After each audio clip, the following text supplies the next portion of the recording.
Of IMAI Gato 2021 brought to you by Games 20. The theme of this year's conference is Digital Gaming, the Next Leap.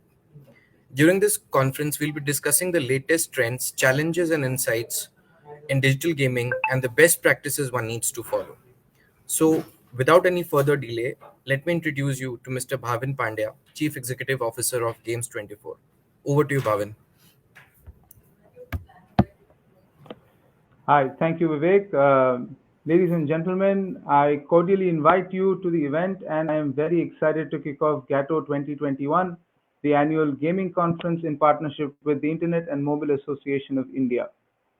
With the theme as Digital Gaming the Next Leap, this year's GATO conference aims to bring together diverse stakeholders, including top policymakers, thought leaders, government officials, and corporate leaders to discuss latest trends and insights, including the need for regulatory clarity with regards to online skill gaming, investor and investment perspectives, monetization strategies, key gaming enablers, and stakeholder engagements to create a futuristic and enabling online skill gaming ecosystem. The time is here and now, with legal ambiguity falling by the wayside, a young and thriving working population, and the speed of proliferation of smartphones and other mobile devices being second to none globally. India is extremely well poised to make its mark in the global gaming ecosystem and truly take the next leap into digital gaming. Right? We've gathered here at GATO to share knowledge, ideas, and information, and how we could all truly be a part of this fascinating skill gaming story and journey in India as we look to truly look to work our way into the future. With that said, I would like to introduce our chief guest for the event. In the gaming space, this person needs little to no introduction. He has been at the forefront of the industry through his actions, which are setting the tone of how skill gaming is becoming and will become a very prominent part of our everyday lives.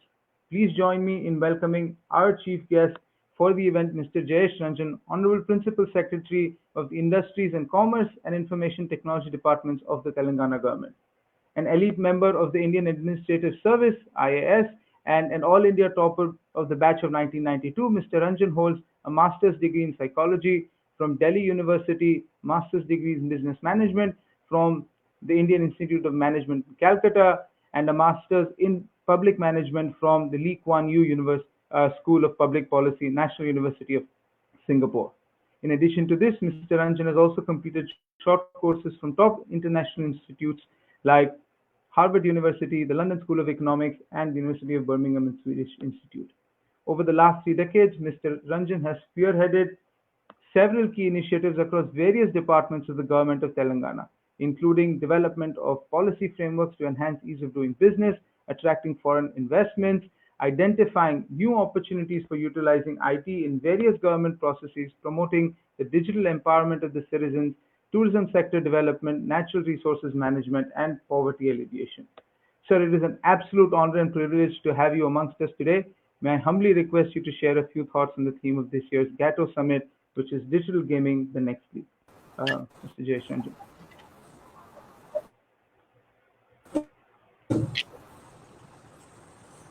Thank you very much. Thank you, Bhavin.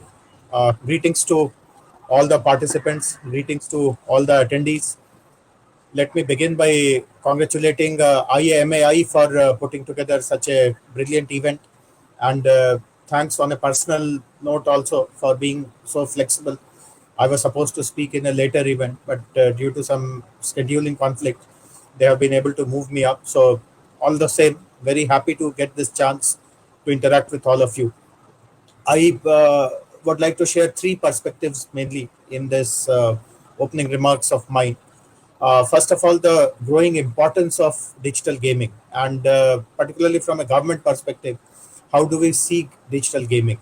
Now, we all know that in the last 18 months or so that we have gone through, which have been highlighted by phases like lockdown and stay at home, work from home, etc., we have seen digitalization processes in general going up many folds.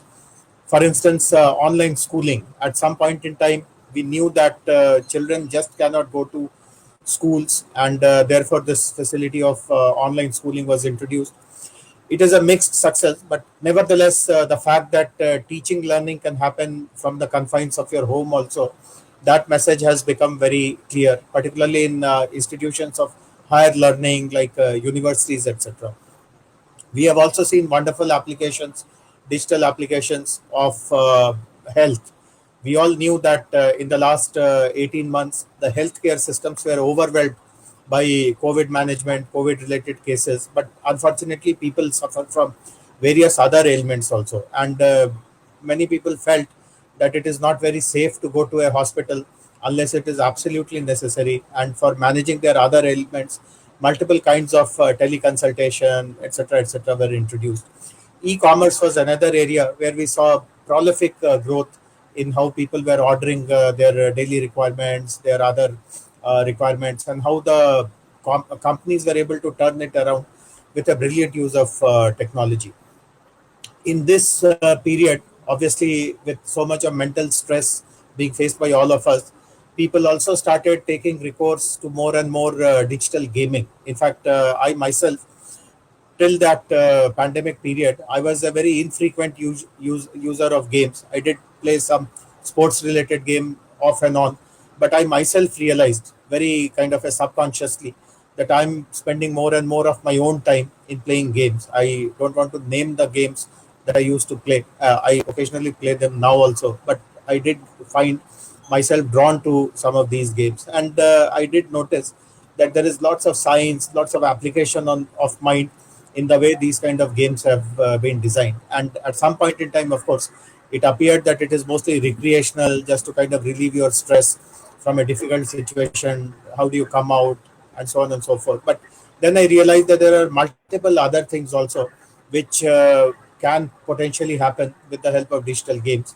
And as I said, particularly in the push towards digitalization, online education, online health, e-commerce, skill development, this is again one area which took a back seat for many months because institutions were not allowing students to come physically. And there are multiple skills which you cannot learn just by listening to a lecture unless you are hands on, unless you kind of practice it. You just don't acquire those skills. I see lots of opportunities, lots of virtues for utilizing games for those kind of purposes. And I do know that there are many companies which are working on those lines. How do you pick up certain skills by gamifying the entire context and helping the student or the candidate navigate through those sessions in a very user friendly way. So this is one very major advancement in the way skills will be taught or skills will be delivered, skill training will be delivered in the future. So these are some new learnings for us. And as I said, the opportunity to play a game is not just for recreation, not just for passing your time, but it is also something which can be very productive and useful in your day-to-day life. So that is one clear message that we are all getting. And needless to say, the whole thing has been driven by the accessibility of devices. The fact that we have phones today, smartphones today, we have tabs today. uh, some of these phones have such user-friendly features that it is very easy to get onto a game, and you get almost a real kind of an experience, a very immersive experience. So the role that phones are playing is that cannot be really undermined.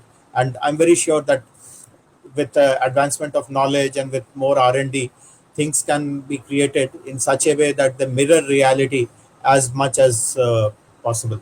But there are two other things, thoughts that I also wanted to share with you. We know that the landscape today, particularly the regulatory landscape today in our country, is sort of mixed. There have been cases, particularly I won't shy away from mentioning this, including my own state of Telangana, in which we have had pushbacks about how many of these games can be permitted, how many of these games need to be regulated, and so on and so forth. So there are certain cases in which any form of online gaming has been banned. And as I said, Telangana is one of the states, but we also need to dive a little bit deeper into it to understand what are the reasons which initially led to these kind of decisions. We also know that many kinds of court decisions are available. The latest decision is in which has come before us is from the Madras High Court, in which some clarity has been given. Of course, we always had this clarity that blanket banning is not the solution. One needs to make a distinction between games of skill and games of chance, and some of these reasons why, particularly from the law enforcement agencies, from the police, there has been a pushback about banning or stopping people from playing these games, is largely driven by games of chance. We know that there have been many cases actually in which the entire families have been ruined because someone has got addicted to some kind of an online game where it is just a matter of a lottery, a matter of chance, and you have invested heavily. In some cases, you have won some things in the early stages, so that has kind of boosted your morale. It is like going to a casino and you gamble, and sometimes the luck doesn't work in your favor. The only apprehension or the catch which the police felt was that certain things can be manipulated very easily, which, of course, all of us who are familiar with the technology world, we cannot deny it or we cannot rule it out. But obviously, there are possibilities of putting safeguards, putting checks and balances, etc. So this is another perspective, that how do we understand the regulatory framework?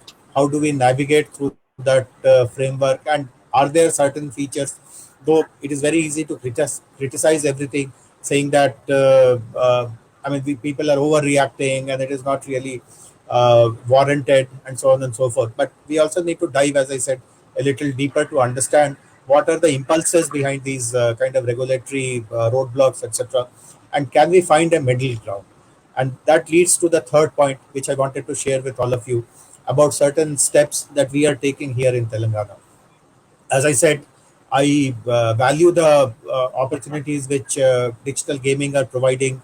And as I said, if you are creative enough, there can be multifarious ways in which digital games can enhance your not just leisure and recreation, but also give you life skills, can help you with your education, can help you with your healthcare requirements, and so on and so forth. So we cannot really take a very blinkered kind of a view about online gaming. There are lots of pluses also. So as I said, while that be said, there are regulatory roadblocks. So what in Telangana is being attempted by us, and we have been on it for almost 7-8 months now. But as I spoke in some other forums also, where I mentioned this, that we are treading this path very, very cautiously. We do not want again to rush into something which can potentially be challenged in a court, or which may lead to some amount of public misunderstanding and an outcry, etc. So we are treading very cautiously. And first of all, we have conducted intensive industry consultations. I have interacted personally with more than half a dozen associations, some of the leading players in this industry, understood their perspective, also studied global practices. How is it? How does the regulation work in other progressive countries, etc. And I did pick out some of the best ideas, best points, and we have created a framework, which, in my opinion, once it is introduced in our state, by following the due procedure of the cabinet approval, then a law being passed, and so on and so forth, it perhaps will become a role model kind of a framework in which we do make that distinction between skills and chance. But what defines skill? What defines chance? How do you regulate some of the concerns which police typically has, which leads them to straight away ask for or demand a blanket banning? How will those concerns be addressed, and so on and so forth? So it is something which leads to greater regulation in a self-regulated way. It is not some third agency or a third party which provides for that regulation. But the other important thing is that it also has a development component. For instance, if some of the players, for instance, I see Bhavin on the screen. He's himself a founder and CEO of a important gaming company. Obviously, he has employed some number of people who drive his technology, who write the games, who publish the games.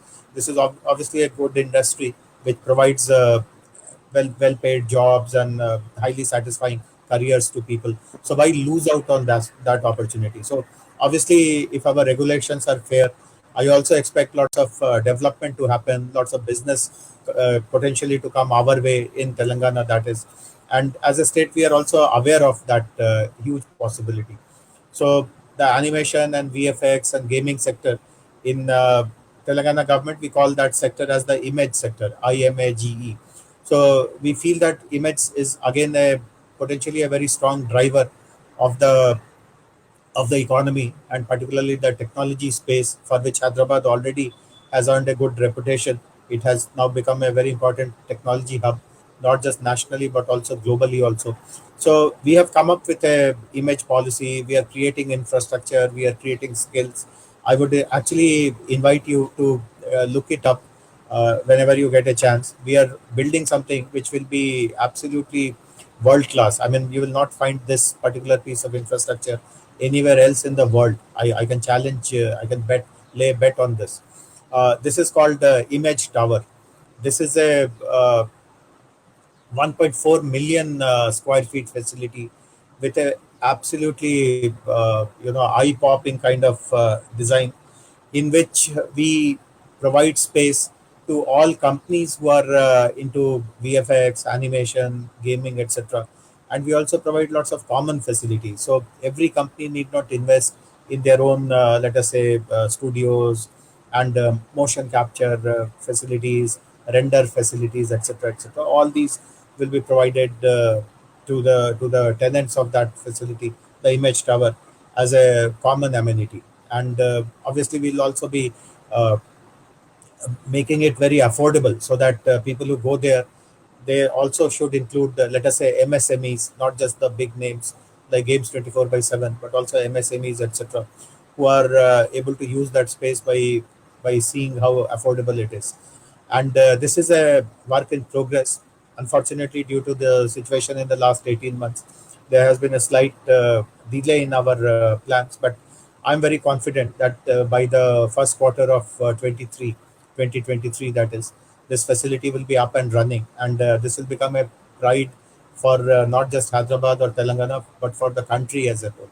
So do look it up. There are pictures of this tower. How will it eventually look like on the internet? And your eyes will pop out, as I mentioned, by realizing that such a facility can come up by the initiative of a government. I mean, a government can invest in such a facility exclusively for this animation and gaming and VFX sector. So many good things are on the anvil. As I said, a very progressive framework which takes care of all concerns from all quarters and provides a solution which is very balanced, very fair, but eventually it protects customers' interest, consumers' interest. Eventually, whatever we do, we the customer's interest is at the center of everything, is paramount, and the regulation that we are introducing protects that very, very perfectly, but at the same time does not unfairly signal out any kind of gaming company which actually is offering something which is precise, which is very fair and precisely within the ambit of the law. So I look forward to hearing other ideas also. I know that there is a complete list of very illustrious speakers who will be participating in remaining sessions. I look forward to stay connected with all of you. IAMAI has been a industry leader in many ways. I have always relished and found it very enriching to participate in their interactions, to read some of the position papers that they bring out, and I really appreciate the work which the association does to bring the industry and the government and the stakeholders on a level of common understanding. So very happy to be given this chance to interact with all of you, and look forward to a very productive and useful day. Thank you very much. Thank you so much, sir. Not only for your very articulate perspective here, or for taking the time out of your very busy schedule to grace the event, but for everything that you and those around you have done in these times and continue to do. As they say, actions speak louder than words, and your actions are truly leading the way. For our society, but in particular also for gaming, which I think will augur well for a very bright future in the digital gaming industry. We truly appreciate it. It was indeed a pleasure hearing your thoughts today. Thank you for that. And yes, as you said, we will continue to be connected with all those here. I would like to take a moment to thank all the participants for their valuable time through the event today, the organizers, IAMAI, and all the sponsors for their contributions towards making the event happen. I'm confident that the attendees of today's event will come to speed with the latest and greatest in the space, and thank them for taking the time and showing the interest in learning more about the digital gaming in India and as we leap into the future. So thank you, Mr. Ranjan, and thank you everyone, and looking forward to a great event. All the best. Thank you. Uh, Thank you, Bhavin. And on behalf of IMI, I would like to thank Sir for joining us today and sparing your valuable time with us. And also, Bhavin, to share your thoughts on the gaming Thank you. industry. Further, I Thank would you. like to also take this opportunity to thank our partners, title partner Games 24/7, powered by Apps Flyer, in association with Trackier, Platinum partner OnePlus, content delivery partner Limelight Networks, supported by Invest India, knowledge partner RedSeer. Thank you so much, everyone. Thanks. Bye.